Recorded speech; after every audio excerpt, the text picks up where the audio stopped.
Good morning दोस्तों, कैसे हैं आप सब। स्वागत है आपका हमारे चैनल नॉलेज नेटवर्क में, जहां हम आपके लिए हर दिन लेकर आते हैं देश और दुनिया की 10 बड़ी और काम की खबरें। लेकिन शुरू करने से पहले आप वीडियो को एक छोटा सा लाइक जरूर कर दें। अब जानिए, कांप जाएगा हिंदुस्तान का हर दुश्मन, भारत ने बनाए लेजर हथियार, बगैर किसी आवाज के खाक हो जाएंगे कई देश। इसके अलावा भी दोस्तों, आज आपके लिए 10 बहुत बड़ी बातें निकल कर आई है, 10 बहुत बड़ी खबरें निकल कर आई है। बस आप वीडियो को देखते रहिए। जानिए, भारत में फिर से शुरू होगा मुजरा, टिकटॉक जैसा वीडियो ऐप जल्द भारत में लॉन्च करेगा यूट्यूब। जरूर देख लें ये बड़ी खबर। इसके अलावा भारत में गंभीर स्थिति में पहुंचा कोरोना का कहर, क्या 25 सितंबर से फिर से लगने जा रहा है लॉकडाउन। इस बड़ी खबर को जरूर देखिएगा दोस्तों। अगली बड़ी खबर की बात कर लें तो क्या महाराष्ट्र सरकार के खिलाफ हुए मुकेश अंबानी ऑफिस बनवाने के लिए कंगना रनौत को दे रहे हैं 200 करोड़ रुपए। इसी के साथ साथ वही कोरोना काल में नौकरी गंवाने वालों के लिए आई है राहत की खबर, सरकार देगी आधी सैलरी। जाने पूरी डिटेल, इस काम की खबर को भी जरूर देखिएगा दोस्तों। और ये खबर सुनकर टूट जाएगा चाइना, भारत ने सीमा पर बनाई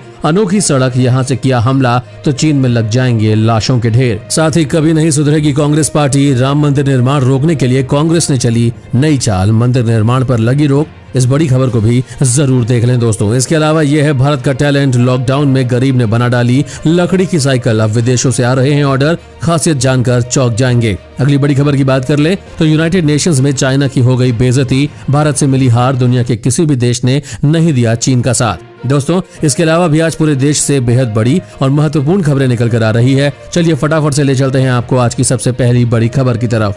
लेकिन उससे पहले इस वीडियो को बनाने में मुझे बहुत मेहनत लगती है और इस मेहनत के लिए वीडियो को आप पूरा जरूर देखें और एक लाइक भी कर दें।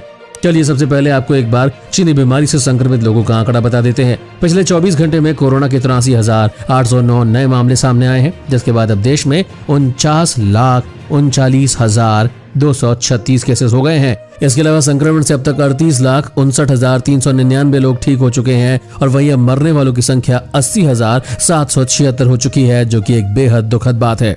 चलिए दोस्तों, बात करते हैं आज की सबसे पहली बड़ी खबर की। टिकटॉक जैसा वीडियो ऐप जल्द भारत में लॉन्च कर सकता है यूट्यूब। दोस्तों, YouTube ने घोषणा की है कि वो भारत में टिकटॉक के प्रतिद्वंदी YouTube शॉर्ट्स के बेटा वर्जन को टेस्ट करेगा। YouTube शॉर्ट्स में 15 सेकंड के वीडियो बनाए जा सकेंगे और इसमें टिकटॉक जैसे फीचर्स भी होंगे। जून में भारत ने चीन के साथ तनाव बढ़ने के बाद टिकटॉक समेत 59 चीनी ऐप्स को बैन कर दिया था। उस वक्त भारत में टिकटॉक के 12 करोड़ यूजर्स थे और ये ऐप का सबसे बड़ा बाजार था। लेकिन और भी कई स्थानीय कंपनियां टिकटॉक के 12 जगह को भरने की कोशिश कर रही हैं और YouTube का मुकाबला इनसे भी होगा। YouTube के प्रोडक्ट मैनेजमेंट के उपाध्यक्ष क्रिस जेफ ने कहा कि YouTube शॉर्ट्स उन क्रिएटर्स और आर्टिस्ट के लिए होगा जो मोबाइल फोन के जरिए छोटे और आकर्षक वीडियो बनाना चाहते हैं। इसमें कई वीडियो क्लिप्स को साथ जोड़ा जा सकेगा, वीडियो स्पीड कंट्रोल भी होगा, यूजर्स को म्यूजिक के साथ रिकॉर्ड करने की सुविधा के साथ साथ गानों की प्लेलिस्ट भी मिलेगी। बता दें कि अमेरिका में टिकटॉक कंपनी को अमेरिकी ऑरेकल कंपनी ने खरीद लिया है, यानी टिकटॉक के अमेरिकी ऑपरेशन का अधिकार ऑरेकल के पास होगा। अमेरिका के राष्ट्रपति डोनाल्ड ट्रंप ने सुरक्षा कारणों की वजह से टिकटॉक ऐप को बंद करने की धमकी दी थी। उन्होंने 15 सितंबर तक की मोहलत दी थी कि या तो वो अपना ऐप बंद करे या उसे बेच दे। ट्रंप का कहना है कि टिकटॉक यूजर्स का डेटा चीन की सरकार इस्तेमाल कर सकती है और भारत सरकार ने भी इसलिए जून में टिकटॉक पर प्रतिबंध लगाया था। दोस्तों, आप अपने फोन में सबसे ज्यादा किस ऐप का इस्तेमाल करते हैं, कमेंट में जरूर बताएं। और अब जानिए, कोरोना से नौकरी गंवाने वालों के लिए आई राहत की खबर, सरकार देगी आधी सैलरी। दोस्तों, केंद्र की नरेंद्र मोदी सरकार ने कोरोना संकट के दौरान बेरोजगार औद्योगिक श्रमिकों के लिए बड़ा फैसला किया है। सरकार ने बेरोजगार श्रमिकों के लिए अटल बीमा व्यक्ति कल्याण योजना के तहत राहत बढ़ाने के निर्णय को अधिसूचित किया है। मीडिया रिपोर्ट्स के अनुसार इसके साथ कर्मचारी राज्य बीमा निगम यानी कि ASIC के साथ पंजीकृत श्रमिकों को 50% वेतन का लाभ मिलेगा। आपको बता दें, सरकार के इस फैसले से 40 लाख से ज्यादा कामगारों को सीधा फायदा होगा। Centre for monitoring Indian economy के आंकड़ों के अनुसार देश में लगभग 12 करोड़ लोग कोरोना वायरस के कारण प्रत्यक्ष या अप्रत्यक्ष रूप से बेरोजगार हैं। इनमें से कारखाने में काम करने वाले लोगों की संख्या करीब 2 करोड़ है। शुरुआत में जुलाई के महीने में सीधा 50 लाख लोग बेरोजगार हो गए थे। ऐसे में कोरोना की वजह से फैक्ट्री में काम करने वालों के लिए राहत की खबर है। कोरोना संकट में नौकरी गंवाने वाले औद्योगिक श्रमिकों को 3 महीने के लिए 50% वेतन का लाभ दिया जाएगा। इसके लिए आपको अपने फैक्ट्री से मिले नौकरी के दस्तावेजों के साथ नजदीकी ECS केंद्र से संपर्क करना होगा। दोस्तों, आपका चीनी बीमारी के कारण कितना नुकसान हुआ है, कमेंट में जरूर बताएं। और अब जानिए, भारत का लेजर हथियार बनते ही कांपेगा चीन, बगैर किसी आवाज के खाक हो जाएंगे दुश्मन। जी हाँ दोस्तों, आधुनिकता के चलते युद्ध के तौर तरीके बदल रहे हैं और नए नए हथियारों को युद्ध के लिए तैयार किया जा चुका है। अब पारंपरिक हथियारों की जगह दूर से ही निशाना लगाने वाले हथियार बन रहे हैं। ऐसे में भविष्य में जो भी युद्ध होंगे उसमें अत्याधुनिक ताकत, भरपूर क्षमता वाले हथियारों का इस्तेमाल किया जाएगा। हॉलीवुड फिल्मों में दिखाए जाने वाले जादुई हथियार की ही तरह भारत भी वैसे ही हथियार बनाने जा रहा है। देश के इस हथियारों के हमले से पड़ोसी दुश्मन देश कांप उठेंगे। युद्ध से पहले ही दुश्मन देशों के पसीने छूटने लगेंगे। और चलिए आपको बताते हैं इन भारतीय हथियारों के बारे में अहम बातें। दोस्तों, भारत के लिए अत्याधुनिक हथियार बनाने के लिए defence research and development organisation यानी DRDO लेजर से हमला करने वाले हथियार बना रहा है। इन लेजर हथियारों को डायरेक्ट एनर्जी वेपन कहते हैं। इसके साथ ही DRDO ऐसे हथियार भी बनाने जा रहा है जो माइक्रोवेव किरणें छोड़कर दुश्मन के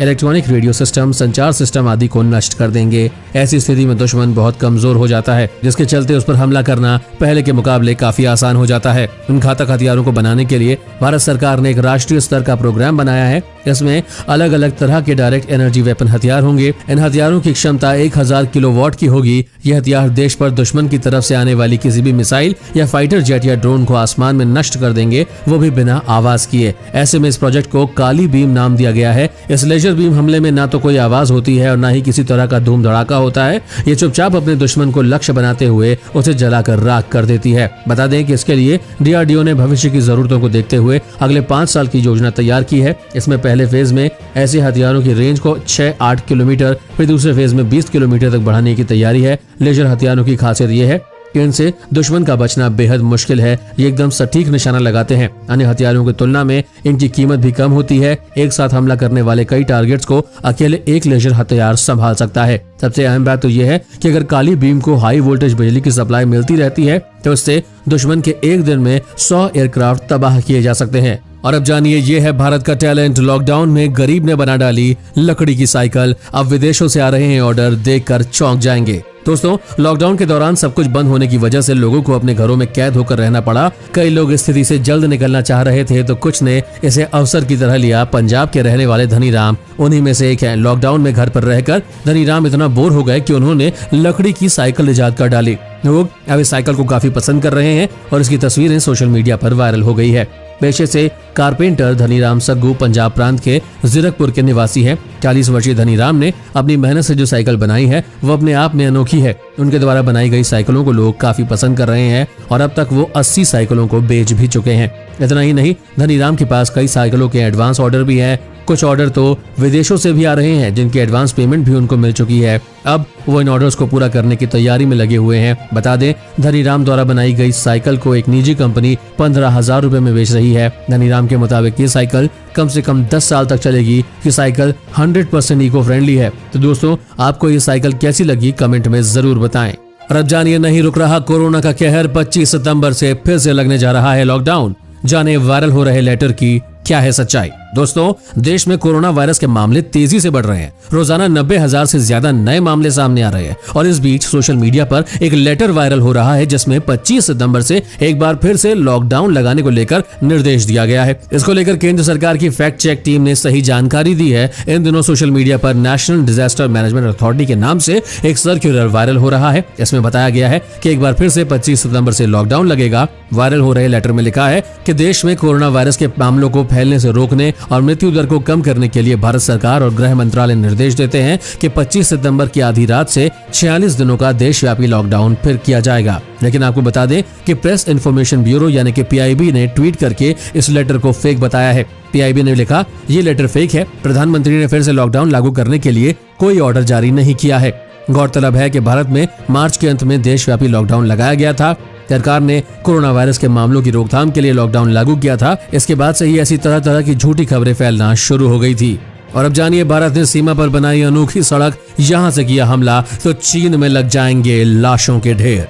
दोस्तों, कहते हैं कि आवश्यकता ही आविष्कार की जननी है। ये कहावत भारत के ऊपर बिल्कुल फिट बैठती है। भारत को जब जिस तरह की आवश्यकता पड़ती है उसके हिसाब से उसे पूरा करने में जुट जाता है। दोस्तों, इसी कड़ी में भारत ने एक ऐसी सड़क बनाई है जिसे दुनिया की सबसे ऊंची मोटरेबल्स रोड कहा जा रहा है। कहने का मतलब यह है कि ये दुनिया की सबसे ऊंची सड़क है जहां पर आप अपनी गाड़ी तक को लेकर पहुंच सकते हैं। लेकिन जो चीजें सड़क को खास बनाती है वो ये है कि भारत इस जगह से चीन की हर हरकत पर नजर बना के रख सकता है। इतना ही नहीं, इस सड़क की मदद से बॉर्डर पर तैनात हमारे जवानों को राशन, पानी और दूसरे जरूरी सामान कम समय के अंदर पहुंचाए जा सकेंगे। तो आइए हम आपको बताते हैं इस सड़क की विशेषताओं और इसके लोकेशन के बारे में। दरअसल इस सड़क को माणा पास रोड के नाम से जाना जाता है। ये सड़क उत्तराखंड के चमोली गढ़वाल जिले में चीन बॉर्डर के करीब 18,192 फीट की ऊंचाई पर बनाई गई है। बता दें कि इस दर्रे से ही मानसरोवर और कैलाश पर्वत जाने का मुख्य रास्ता भी है। इस रोड के बन जाने से चीन सीमा की तरफ भारत अब ताकतवर स्थिति में आ गया है। जानकार बताते हैं कि यहाँ पर सड़क बनाना बेहद ही मुश्किल था, लेकिन बॉर्डर रोड ऑर्गेनाइजेशन के समझदार इंजीनियर्स और मेहनती मजदूरों ने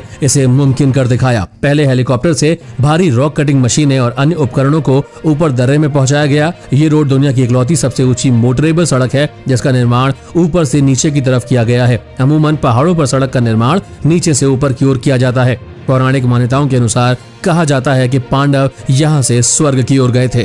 और अब जानिए, राम मंदिर निर्माण रोकने के लिए कांग्रेस ने चली नई चाल, मंदिर में इस्तेमाल पत्थर पर लगाई रोक। दोस्तों, अयोध्या में इस समय राम मंदिर निर्माण कार्य जारी है, लेकिन कांग्रेस पार्टी की ये आदत रही है कि उसे देश में हो रहे हर अच्छे काम में रोड़ा अटकाना होता है।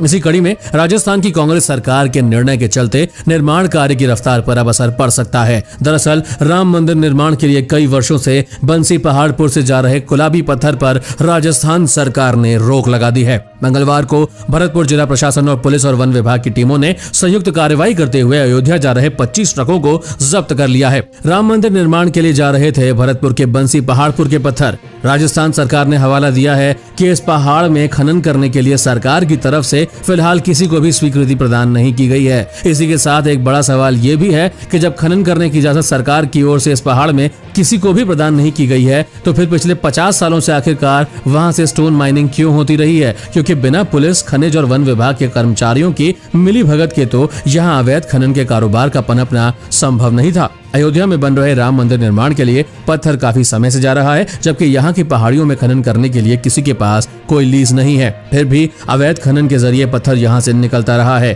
दोस्तों, इस फैसले के पीछे किसकी चाल हो सकती है? राहुल गांधी की या इटली वाली सोनिया गांधी की? कमेंट में बताएं। और अब जानिए, ऑफिस बनवाने के लिए कंगना को 200 करोड़ देंगे मुकेश अंबानी, जाने पूरी खबर। दोस्तों, कंगना रनौत मामले के बाद बीएमसी ने कंगना के ऑफिस के भीतर तोड़फोड़ करने के साथ ही उनके बंगले के अन्य हिस्सों को अवैध बताते हुए तोड़ दिया था। इसके बाद से इस पूरे मामले पर राजनीति हो रही है। वहीं अब सोशल मीडिया में दावा किया जा रहा है कि कंगना को अंबानी परिवार का साथ मिल गया है। इस दावे में कहा गया है कि कंगना के टूटे हुए ऑफिस को अंबानी परिवार फिर से बनाकर देगा। फेसबुक पर चल रहे इस मैसेज में नीता अंबानी के इसको लेकर बयान देने की बात कही जा रही है और मैसेज में लिखा गया है कि नीता अंबानी ने रिलायंस की ओर से कंगना को नया दफ्तर बनवाने के लिए 200 करोड़ की मदद का ऐलान किया है। आपको बता दें कि नीता अंबानी की ओर से ऐसी कोई घोषणा नहीं की गई है और न ही उन्होंने इस संबंध में कोई बयान जारी किया है। ऐसे में इस मैसेज में किसी भी तरह की कोई सच्चाई नहीं है और ये पूरी तरह से फर्जी है।